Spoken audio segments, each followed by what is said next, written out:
Hello, everyone, and welcome to our webinar.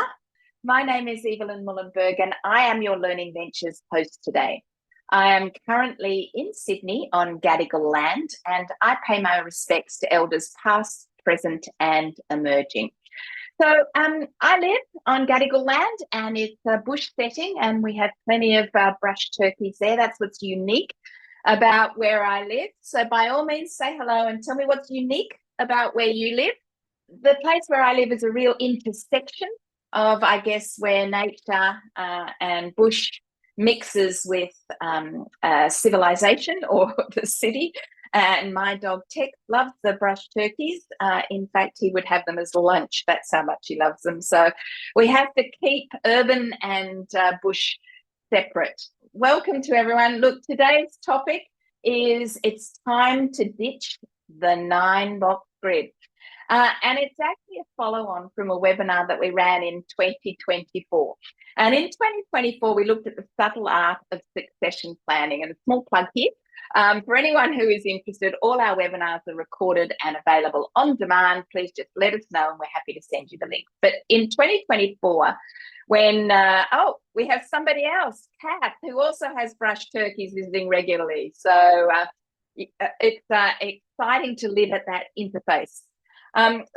Look, 12 months ago when we ran the subtle art of succession planning, a lot of people asked me about what other tools there were rather than using the 9-box grid. And so that's been kind of the genesis of today's webinar. And over the last 12 months, I've been doing quite a lot of research and actually looking at the 9-box grid and looking at how we can really successfully identify our stars.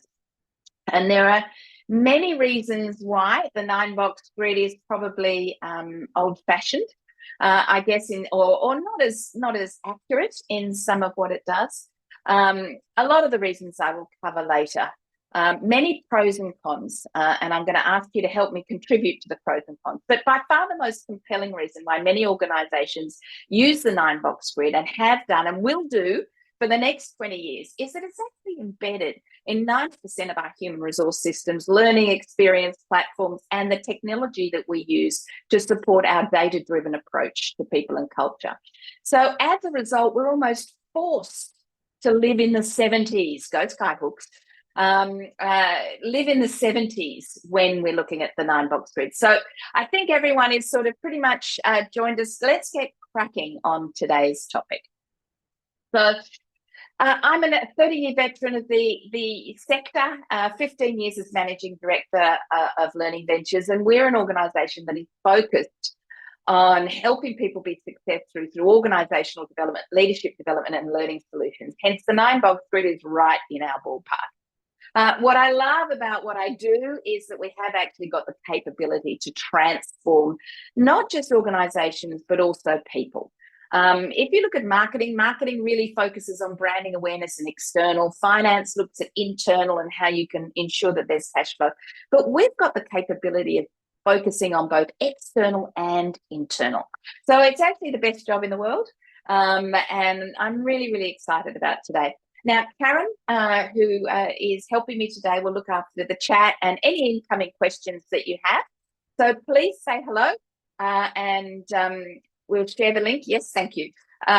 Please say hello in there. And I'm actually going to put it out halfway through about the pros and cons of the 9-box grid. So I'm going to ask for your help in that. So be prepared with that. We've got some questions. I hope to be just right on 45 minutes. I had somebody give me some feedback the other day and he says, I love your webinars. They're always on time. So fingers crossed, I'll stick to it. We've got some polls today, a survey at the end, which I really would like you to stay for. On-demand webinars, a game changer series of playbooks if we need it, and that interactive session. So lots to do. For our regular attendees, they will know that every single one of our webinars is brought to you by a strategic pillar. We have 3 strategic pillars to challenge conventional thinking. We believe that leadership really matters in successful organisations and that we should deliver results. any change initiative should deliver results. Now, today the webinar is brought to you by Challenge Conventional Thinking. I'm going to fess up now, is that I do not have a panacea. Each of you will be in an organisation that is at a different stage or age, has different visions and different capabilities for change. But I actually hope in this webinar to challenge your thinking around the tools that we use, particularly the 9-box grid.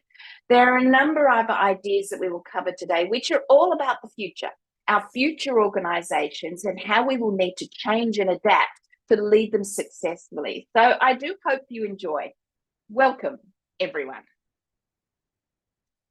So look, according to a Gartner paper, which came out earlier this year, 81% of boards and executives overwhelmingly cite skills shortages as the top risk for business growth in 2025 as we pull out of the downturn. Now, this makes talent identification, succession, and closing that skills shortage or gap as our number one HR priority for the next few years.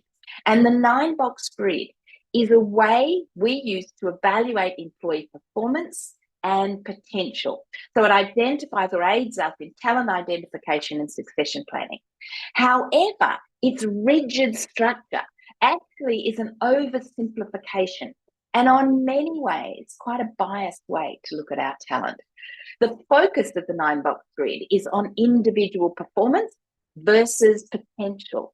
And sometimes that overlooks the need for collaboration, particularly in our modern organisations, and it actually can de-incentivize innovation and teamwork, and sometimes not so good for morale. So look, there's a little bit of the downsides. I know I'm being tough, but 81% of boards and executives overwhelmingly believe that we need to focus on skills development in our talent development to circumvent the skills shortage. Closing the gap should be our number one priority. But that same Gartner survey said that 83% of leaders are struggling here. So I think we struggle because we use these subjective tools. So it's time to ditch the 9-box grid. Today we're going to look at the why, what, and how. Fairly standard for how we structure our webinars. Why is succession planning so critical? What's the latest research in terms of succession planning, pros and cons, which I'm going to need your help in, and 5 quick tips that we'll look at. So first of all, why is succession planning more critical than ever before? So look, as I mentioned, 83% of boards say it's critical, but a recent McKinsey report emphasised that without a robust succession plan, organisations actually risk significant disruption during transitions in today's unpredictable environment. And that's further complicated by the need for leaders to navigate the future trends, develop talent, maintain their competitive advantage. We are now coming out of a downturn. There's growth starting to happen. How many organisations actually in their succession plan? Yes, we can share the link to the McKinsey report, Trevor. So look, how many of our organisations actually have in their succession plans growth leaders? Or if we're looking and seeing a recession or I guess a depression, but recession coming, how many of our leaders actually have cost-cutting or cost-cutting strength to them? No, we just expect all of them to do everything. And that's not great succession planning. Great succession planning is building the talent pool for what we need or what we see in the future. Generations. The engine of our workforce is 60% millennials and Zoomers. They are moving into leadership roles and need the 2025 to 2030 skills. That's coaching leadership, that's adaptability, digital literacy, which I'll say a lot more about later, EQ, agile facilitation, strategic mindset. How many of our leaders and people in business are operationally focused, not strategic mindset? And if we're trying to think of the future and the trends that are coming, we've got to have a strategic mindset. This is a huge succession planning challenge. Where are your leaders of tomorrow in an organisation which is moving towards network teams, and not that simple structured hierarchy. So in these networked organizations, rather than 25%, which is roughly what our leadership pool should be now in a hierarchical organization, it actually jumps. Our leadership talent skills needs to jump to 50 or even 90%, because this is the most agile organization where everyone is capable of leadership and leading teams. Our millennials and boomers also want overt career development. They actually want to see it, whether it's ladder or lattice. They want to have it in their sights. And this is possible with our looser structures, but there are very few organizations that do this and do it well, or have the courage to be transparent about some of their succession plans. I know that there's often talk in organization, oh, we can't tell them that they're stars.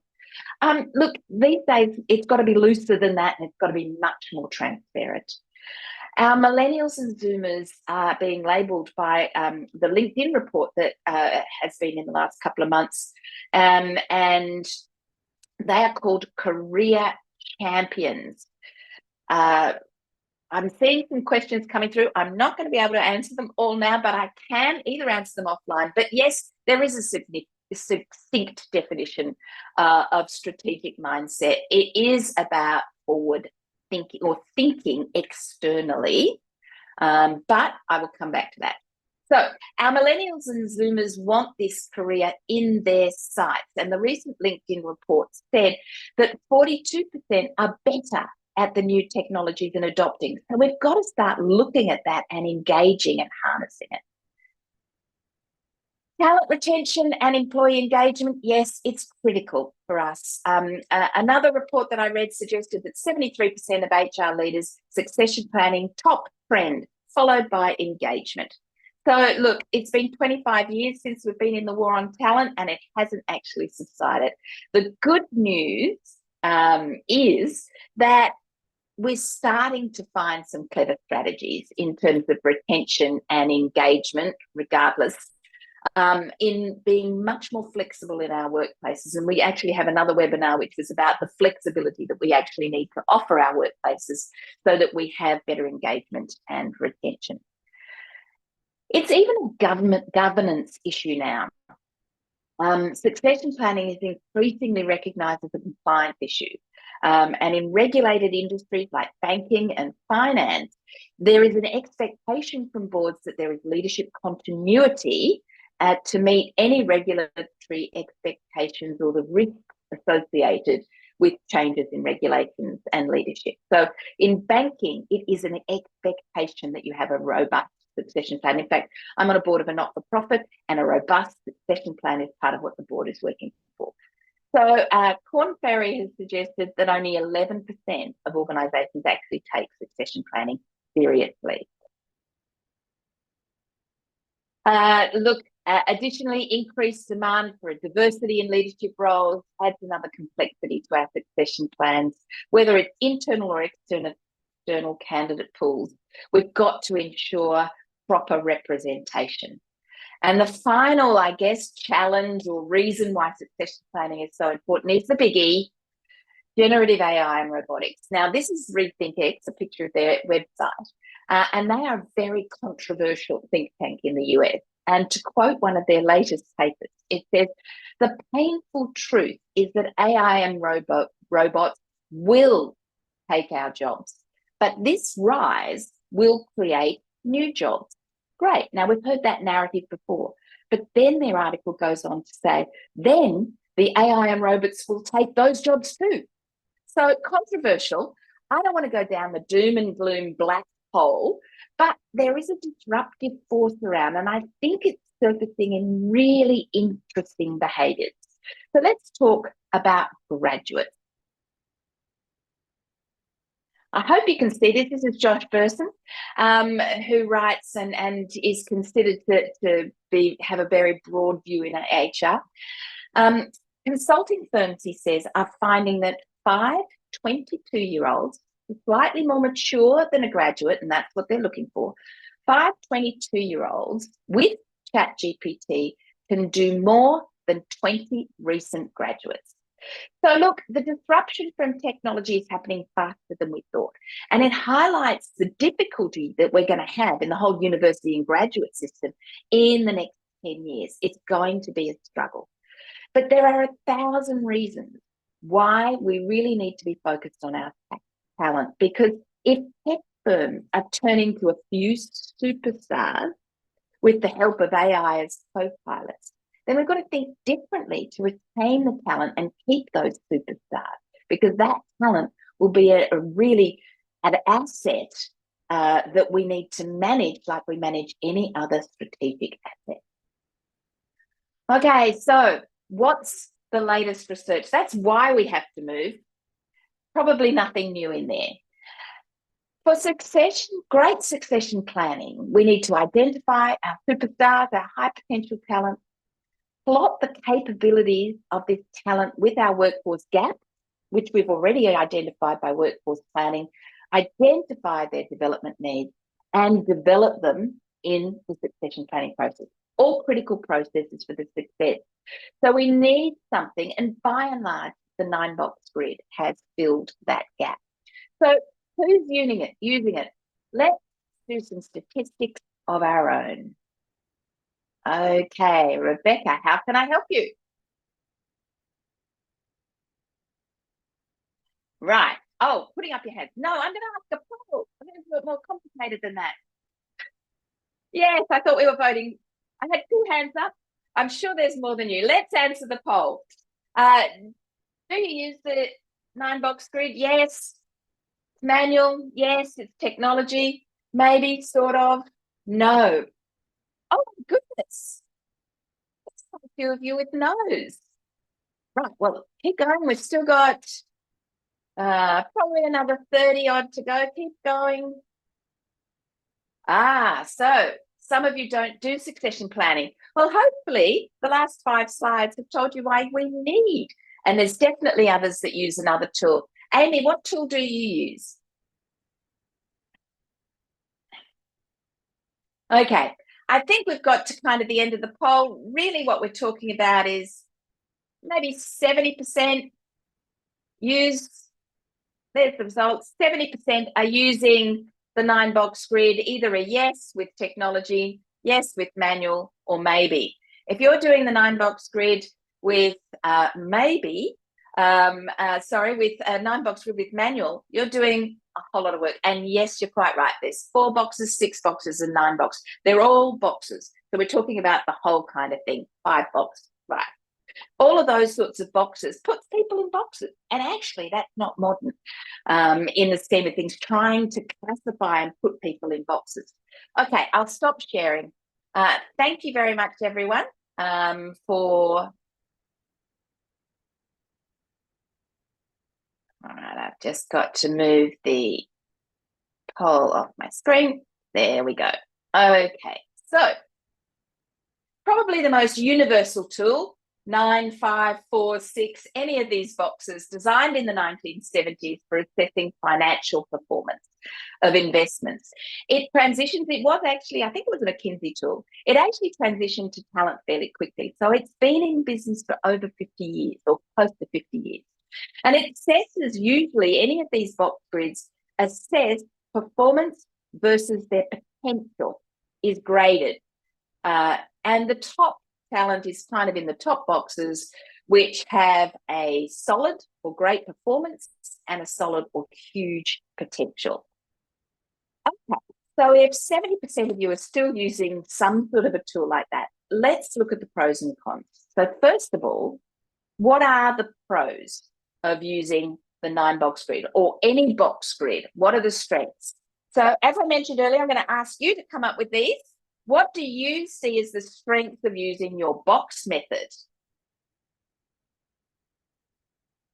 So you've been good with all of your comments today. So I'm waiting for strengths. Yes, it is. Any succession planning is about investing in people's wisely.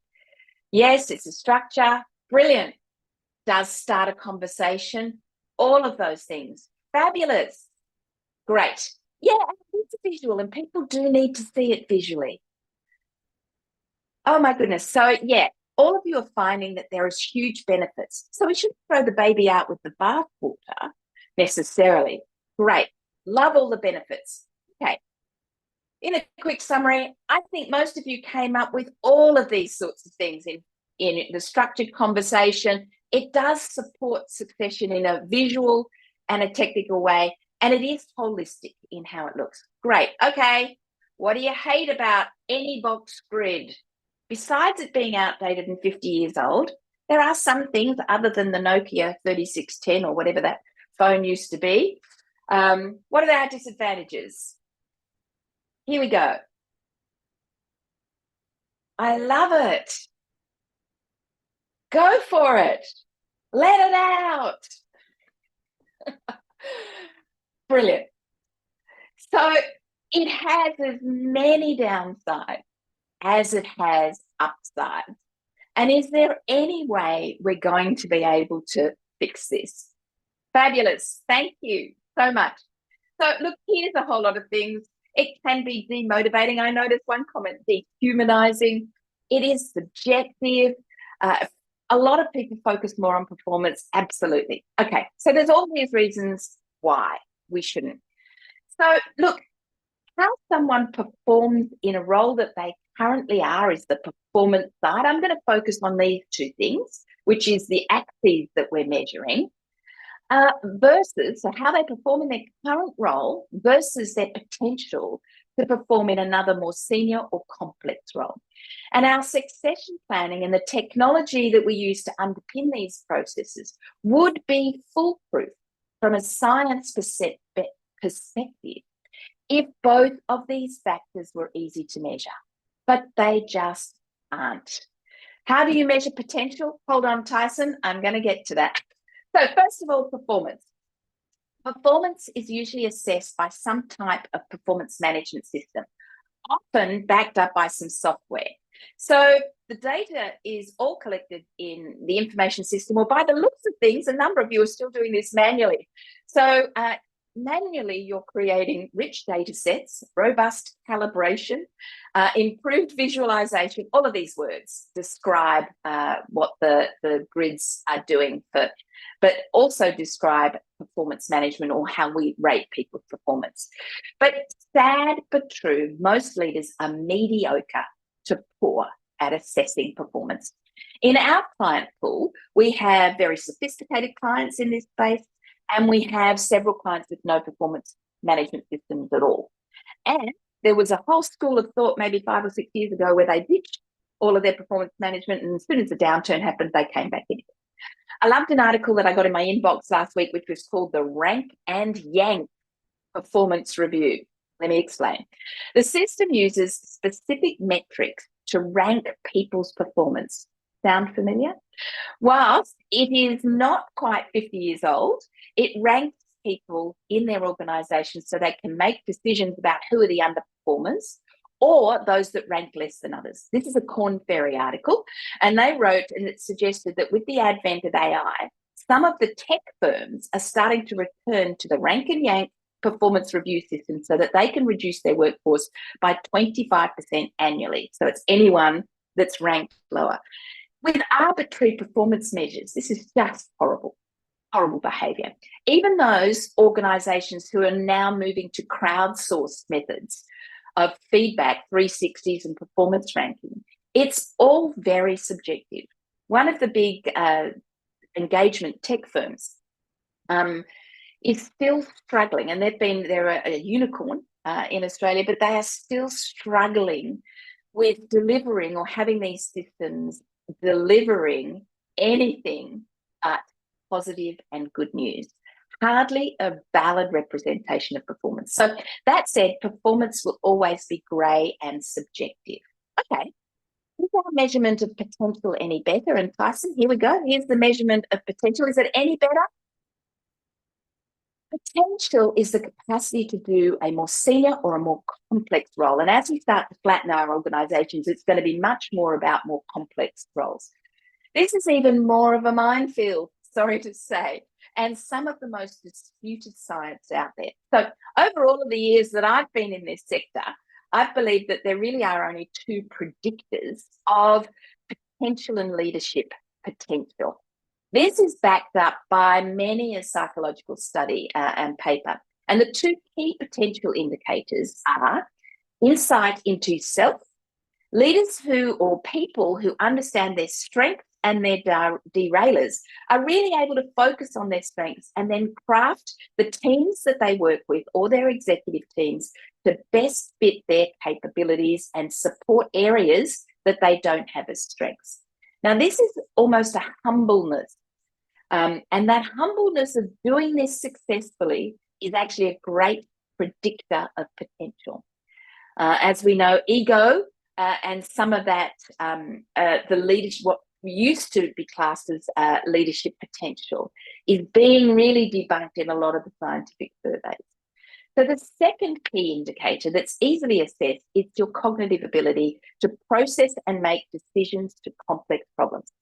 Now, it's your abstract reasoning. So many organisations are really quite frightened to assess this. And I have one at the moment that will not use cognitive and abstract reasoning assessments in their talent assessment because they believe it's a little bit too ruthless. Part of a whole suite, it's not necessarily ruthless, but it's a really key indicator. So now measuring potential is shifting away from all of this past research that we've actually relied on for years. So by 2030, we need to actually have a much more open view of talent.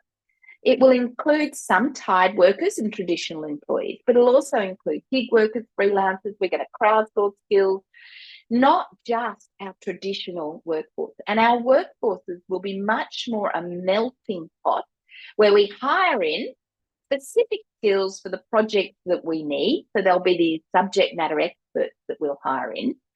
And our workforce will be expected to be the glue that actually inspires and holds that together. Whether they're team members or leaders, they need the skills to harness all of these specialists and make successful outcomes. So by 2030, we need a much more open view of what capability and potential is. So yes, people will need this learning ability, which still reinforces our traditional view of potential, which is the abstract reasoning and the cognitive capability to assess and work with complexity. This is critical to adapt to our changing environment, which will be our world and our workforce. Next, people need both self-motivation and self-insight and awareness. This capability has now risen to the World Economic Forum's Skill of the Future, or their 10 skills for 2030. Yeah, it's been actually researched and documented for the past 50 years. So this is that self-motivation, self-insight is actually the self-insight I was talking about earlier. So those two aren't changing. But our workforce will need the capabilities and competencies that we're starting to talk about, which is resilience, flexibility, and agility. And that's in the face of change. Analytical thinking, the capability to see patterns and pull together concise summaries of what different data we see out there. Leadership and social influence, and this is people leadership, and social influence is the capability to influence others to head in the same direction or to work together to collaborate. Social influence is another one of those World Economic Forums, and I just love the word social influence. It's not just about influencing others for own gain, it's about the greater of the community. And the last one is systems thinking. We're working in a system which may have technology, people, mechanical systems, anything like that. It's got to be looking at holistic systems. So there are very few organisations selecting, developing and managing talent based on those four capabilities plus the other two. And these are now the predictor of potential, not technical competence or people's degrees or how they perform that, because in a few years, AI is actually going to do a lot of that technical stuff better than we can. So key success factors for our talent of the future and potential we should be measuring are learning agility, self-awareness and resilience, leadership and social influence, and systems thinking. Some interesting facts. The last one I've got there is digital literacy. Digital literacy, this is a skill to be able to collaborate or augment your work with generative AI and robots. Interesting fact here, using AI and big data is the top 2030 skill of the World Economic Forum. And in the latest KPMG report in this area, Australia and New Zealand sit on the bottom rung with regards to our emotions towards AI. UK, USA, Finland, the Netherlands, not much better. And those hungry nations are India, China, Nigeria, Turkey, and Egypt. I'll show you the graph if you can see it. It's amazing. I was quite shocked when I saw this. So what we're saying is our emotions or being optimistic about AI, you look at Australia and New Zealand down the bottom there. I know I've got some people on from the States as well. We're all down in the bottom 15%. The countries at the top. Some of the reasons why we're at the bottom is complacency. We're risk averse. We have low AI literacy and low hunger for those skills. I think we're burying our heads in the sand. Change is coming. So it's a real problem with how we select potential if that chart is correct. So in summary, why would we ditch the 9-box grid? Oh, look, it may not be the number of boxes or even the boxes themselves that we need to ditch. In the current paradigm, we're actually just measuring all of the wrong things. So for performance, we would usually be measuring technical task-focused outcomes, achievement, KPIs, OKRs, an outcome for which technical expertise often shines. There are people that do OKRs, which are behavioural based, but then sometimes, and that's great that we're moving in that direction, but most organisations think of something that's really easy to kind of measure from a business results kind of perspective. So now we need to look at the skills and capabilities of the future, most of which are on this slide. So for performance, we are ranking people in terms of today's world, not assessing capability and motivation to do work, more work, augmented by technology, or even future work. So for potential, we have always been bad at objectively measuring potential, but now digital literacy could almost be your number one predictor of potential, along with the other capabilities, which we actually call the adaptive talent predictors. Along with those capabilities, that's your talent and succession of the future, people that have those capabilities. So what can we do? I've got some quick tips. I'm also conscious I've only got 10 minutes left, and as my client said, you always finish on time. So let's ask another quick question.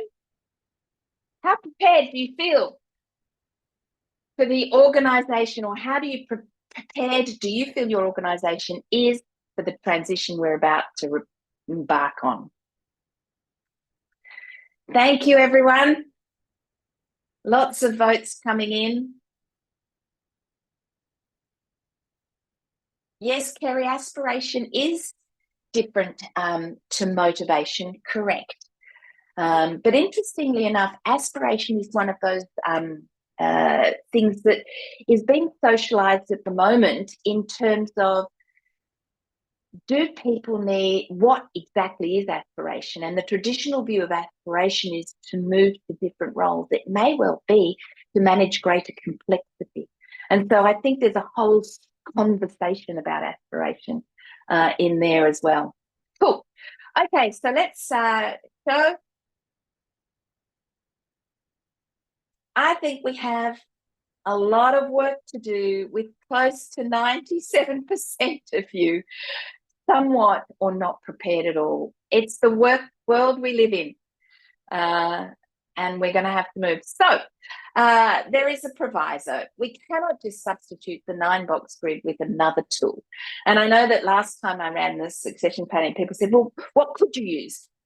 It's about shifting our paradigm about what talent is and what role they are going to perform through the transformation and at the end of the transformation. So here's some tips. First of all, it's about your workforce planning. So what roles do you need your succession plan for? I know this is old school, very old school, and it's something that we've been doing for a long time. But even workforce planning is changing. And so I'm going to run our next webinar totally on workforce planning. And so I'll be quite brief here. The larger your organisation, the larger the pools of ready now talent you need to get the succession planning rolling well. Most organisations have pools that rely on their emerging levels. Graduate programs, which I've already mentioned, are going to struggle over the next 10 years. Emerging leader programs, which is probably where you're going to get most of your talent. Frontline, you are going to need people leaders, but not every emerging leader is going to go into a people leadership role. They might go into a team or project leadership role. So these levels are changing rapidly, and with the augmentation of technology, they're going to be the ones that are most impacted. So we've got to identify our pools, and we've got to identify our key roles, mission critical, and that's our strategic workforce planning.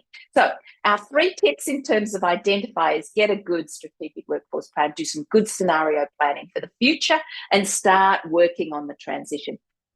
So find out your mission critical roles, which would be heavily impacted if they're either vacant or underperformed in terms of delivering your business results. And there you have then your talent pool requirements. Where is there turnover? Where do you need ready now talent? All of those sorts of things. So that's kind of in the identify. Then you have your assess.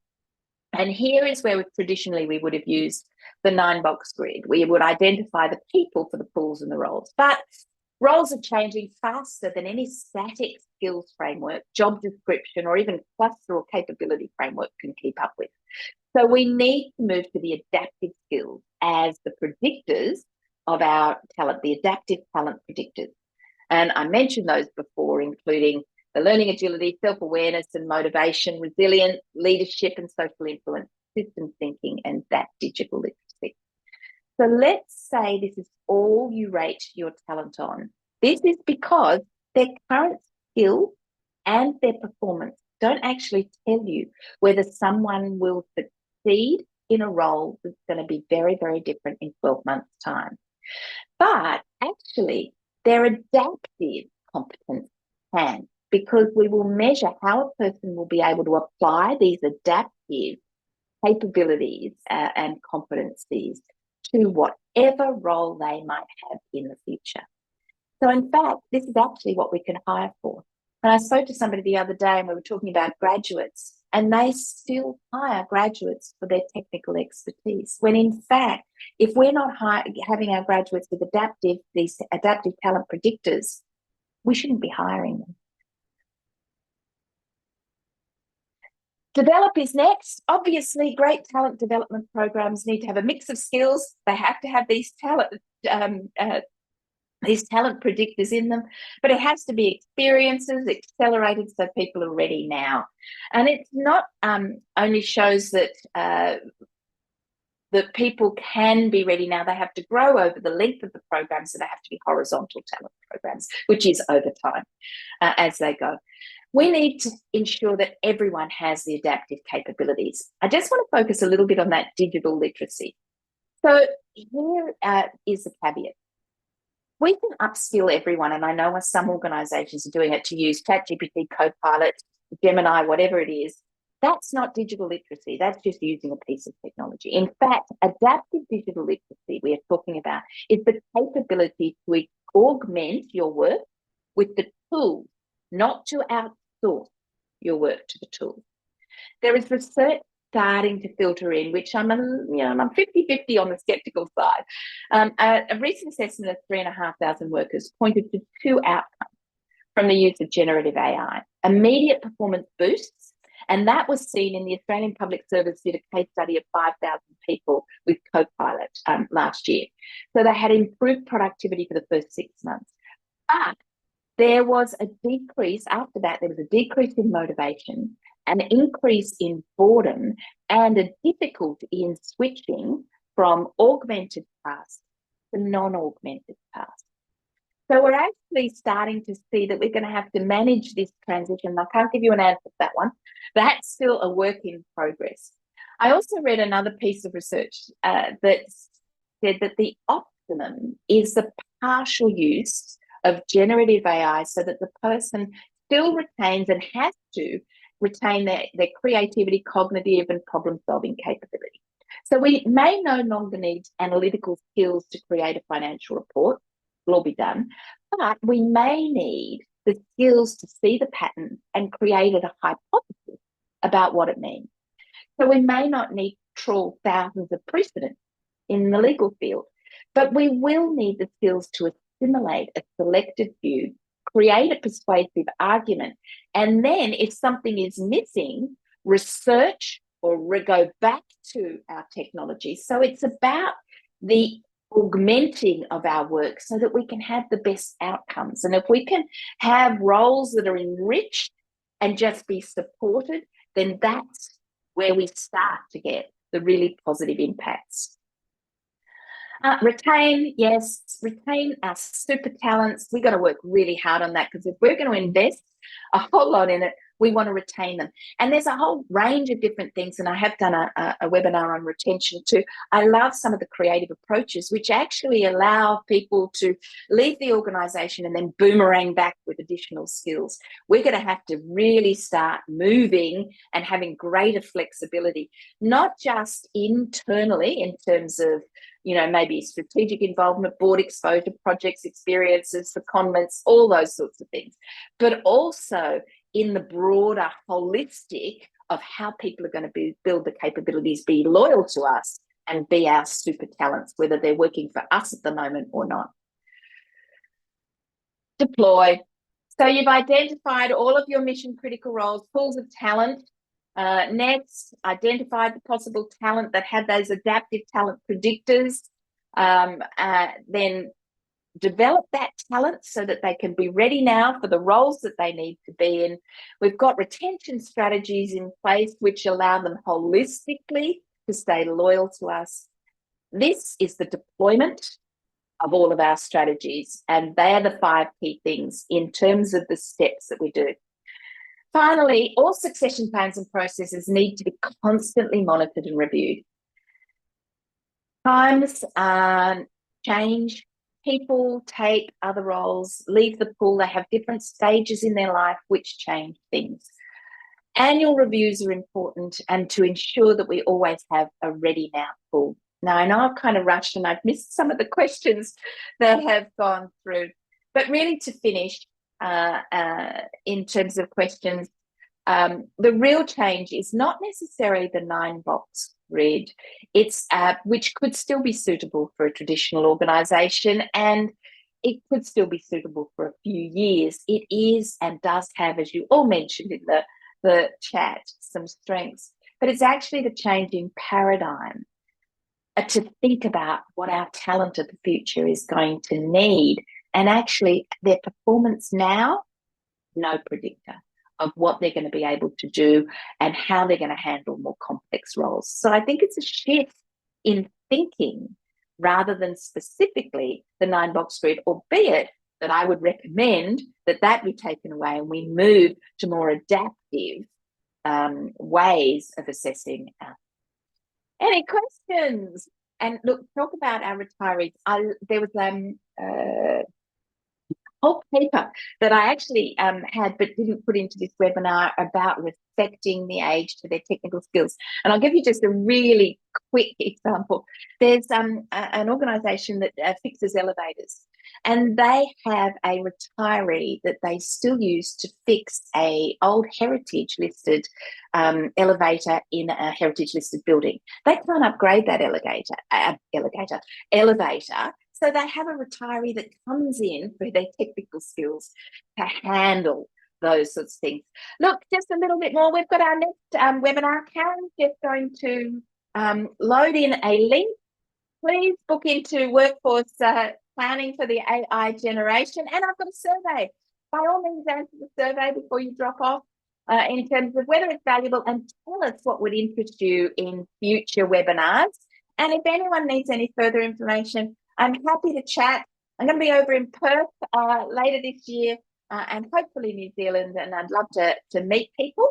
So by all means, let me know about those if you're interested in meeting up, or even talking further about how you're looking at your succession planning that goes through. This is our white papers. This is us. Thank you so much, Kiora. Bye.